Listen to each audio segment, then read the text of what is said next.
This is Remix Report with your hosts, DJ JD and DJ J Spring. For the date of January 21st, 2011. Today's video brought to you by YourDJDrops.com, the nation's hottest DJ drops. Alright everyone, welcome to Remix Report. Today we are here with the man DJ Riz from Crooklyn Clan. What up, what up? One of the co-founders of Crooklyn Clan and CrooklynClan.net, the site we've all known and loved for the last couple of years. Love it, hate it, whatever it is, it is what it is. So we're here to speak with him and see what his take is on remix and DJing these days. So you want to start it off? All right, let's talk about hip hop for a second, because you're deep rooted in the hip hop game, and now kind of things have all changed at the club. Everything's bottle service, everything's open format. So how did you go about making that switch, and what was it like being like a true hip hop head making that switch? It's funny because like a lot of people do know me for my hip hop roots, and I was a big house head. You know, when I started DJing, I was buying house records, I was buying hip hop records, I was buying everything. But in New York City, at the time, the house music was on the main floor, and they'd throw the hip hop room in the small rooms. So I was relegated to that room, and it was like for years and years and years. So, you know, I had my brand in the club as a hip hop DJ. Meanwhile, I was dying to play house records. But you know, like, everything changes. You know, the new generation, the hip hop's definitely not the same as it used to be. But I've always been one to go with the times and try best to go with the times. So now, like, the house music's coming back in a big way, which is a real relief, and it's good to see that. You know, knock on wood, man. A little just for men, because you can see my grays. It's nice and light in here, but I'm still here and, you know, kicking it, man. But it's good to see you guys doing your thing, for sure. I like the site.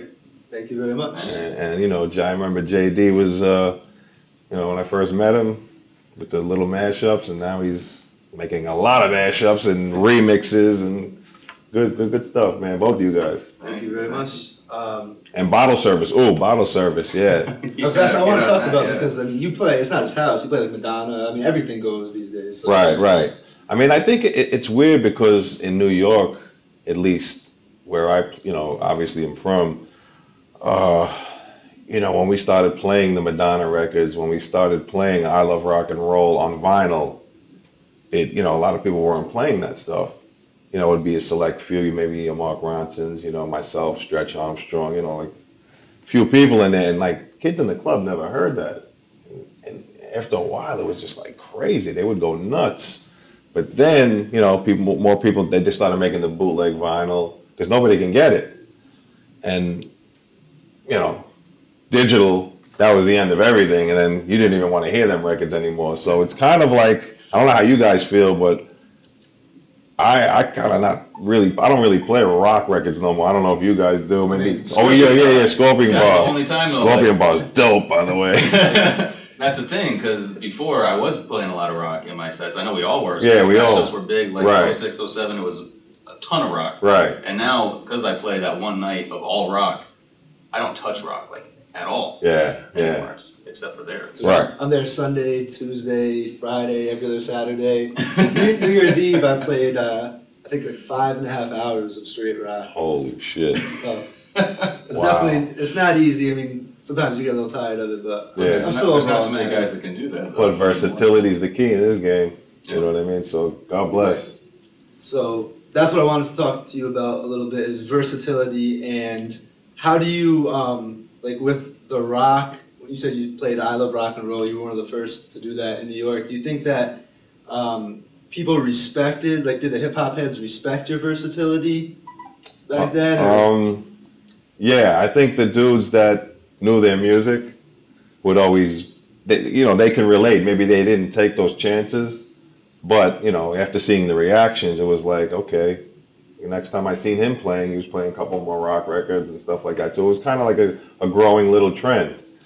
Do you think it helped because you already kind of had an established name that you could get away with doing some of that stuff?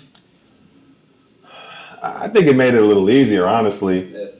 You know, because as we all know, that if you have a big name like some of these house DJs, God bless them, they're doing their thing. It's almost like they could just keep their hand in the air, and just people are just like, it's Jesus Christ, and I love it. I love to see it because DJs really need that, man. It's good to see people recognizing and kind of like worshiping the DJ when they're doing this. So going back to hip hop, like your Live from Brooklyn mixtapes are the shit. Thanks, man. What really went into making those? Because I know the first one was done with vinyl. Yeah. The second one I'm pretty sure was Serato, but I know that must have taken a lot of time to get all those records. And what kind of went into making those? It just goes back to my hip hop roots, man. Just digging for records back in the days. From one of my great friends, DJ Premier, to Kenny Dope, to DJ Spinner. We used to go overseas to the record conventions and just dig and dig and dig. And that was always like a passion of mine, original samples, and just because I used to do a couple of guest spots on New York radio, like when people would have me come up there, like on BLS, Kiss, and Hot 97. So one of my boys that actually worked at Stimulated Records, which was my man Dante Ross's label. He used to be like a A&R at Elektra back in the day, signing all like Brand Nubians and all the good groups. He told me, he's like, yo, why don't you put that on vinyl? We'll press it. And man, after actually that one was done on ADAT. So there was a couple of tricks, but most of it was live. Yeah.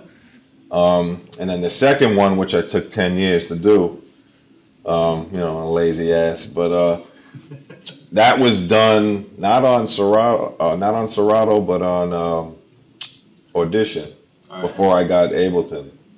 So I remember because I was opening in Boston at Roxy for this dude Val Beats, and he used to play that the vinyl opening, and he played it for me one day. I didn't really realize what it was. I started with a Biggie sample, and I thought it was Hypnotized, and then it goes into the actual sample and all that stuff, and I was like, what the hell is that? He's like, I can't tell you. So I didn't know for probably 2 or 3 years. I didn't even know what it was, and I was always looking for it. And oh man! Once I found it on Clan, I was like, nice score. So nice, thanks, man. If you haven't checked that out, Live from Brooklyn, go get it. That's actually on CrooklynClan.net, isn't it? Yeah. I think it was. I think it might. Yeah, I don't even know if it's still there. Honestly, I haven't even looked at the site in a while. Well, we'll get to the site in a little bit. I think, is it Be Faithful time? Yeah, let's talk about Be Faithful. All right, so I guess take us from the beginning.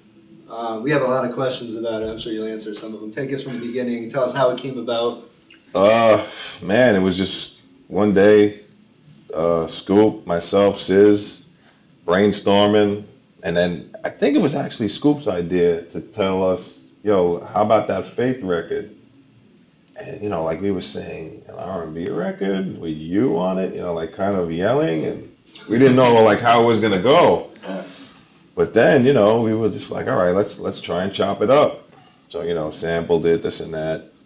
And then I think Sizz was like, yo, let's incorporate her vocals to, make it like he's actually on her record as a featured artist, but in a party break way. So, before you know it, boom, boom, boom. And we have the final product.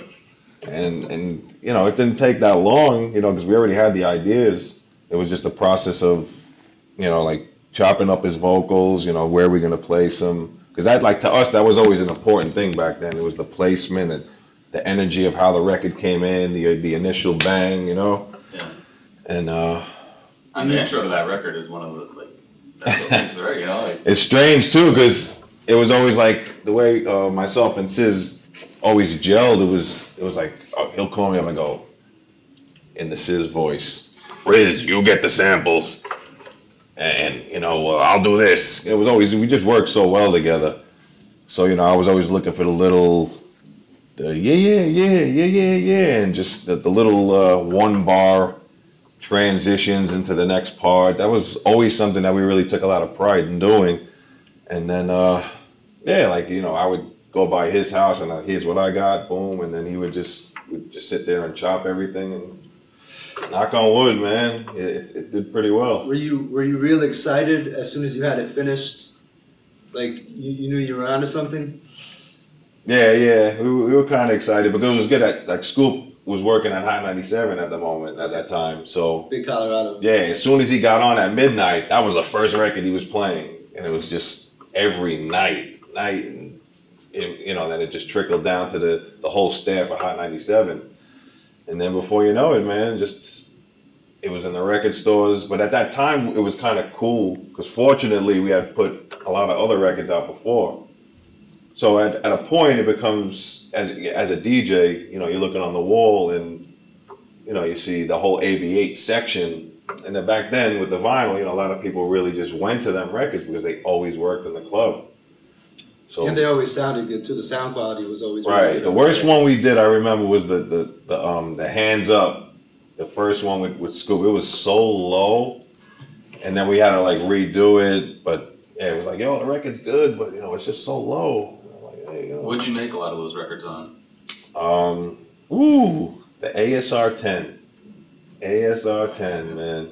Just chopping. It was funny because that one record, I don't know if I was talking to you about it or somebody else. It was the Ladies record. You tell me about that, yep. You know, I'm sitting on my bed, just playing with the keys, and we had, you know, we were thinking, I always loved to do those reggae chops. And yeah, we had the Foxy Brown record in there. I'm just sitting on the keys trying to tap a reggae beat out of hip hop. And it just, like, to me, it just sounded really like a refreshing thing, man. Like, nobody really kind of did that much. And then after that, a funny story was we'd go overseas and play kind of like the shore shots that we made. And they were like, overseas, how come you're not playing Ladies? And I'm like, what do you mean? That was like a B-side or some shit. And they were like, yo, that's like one of the biggest records over here. And like, it's crazy to see going overseas what they think was a hit and then what we think, you know, because we were always playing out here. I mean, it was, to me, it was a cool record, but not like, you know, like maybe like a Be Faithful or something like that. And over there, man, it's totally different. It's still huge over here. I mean, every time that Get The Your Home Ladies? part drops, it's like, Yeah. over. Do you think it's just like, you mean Ladies? Yeah, yeah. So I Every time think that it's the like when R&B it's part drops, because people haven't heard that record in so long. But then when it flips into the reggae thing, it's cool because it's kind of like, you know, you can do a little quick reggae set or something like that. Now, when you made Ladies, did you purposely make it how it started just so you could scratch it in? Was that your thought when you?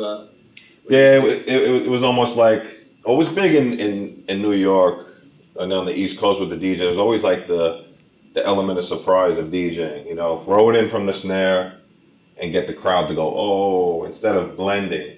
Yeah. You know, that was always like the big comparison with like the West Coast DJs, which are some of the most amazing DJs I ever known. But just a different style, you know. We always, I mean, I grew up mixing. I grew up mixing vinyl and mixing disco records where you had to ride the mix, pause for like, you know, a minute.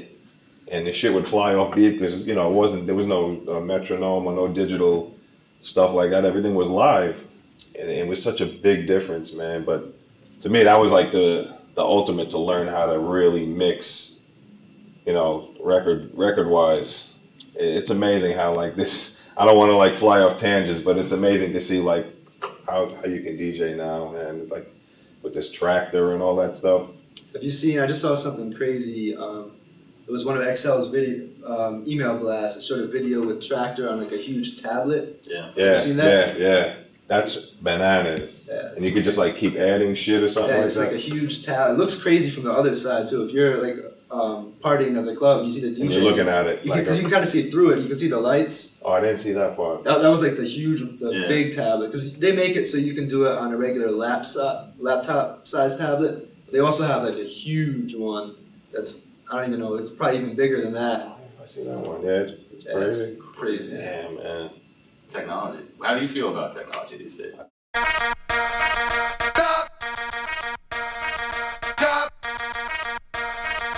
Shut them down.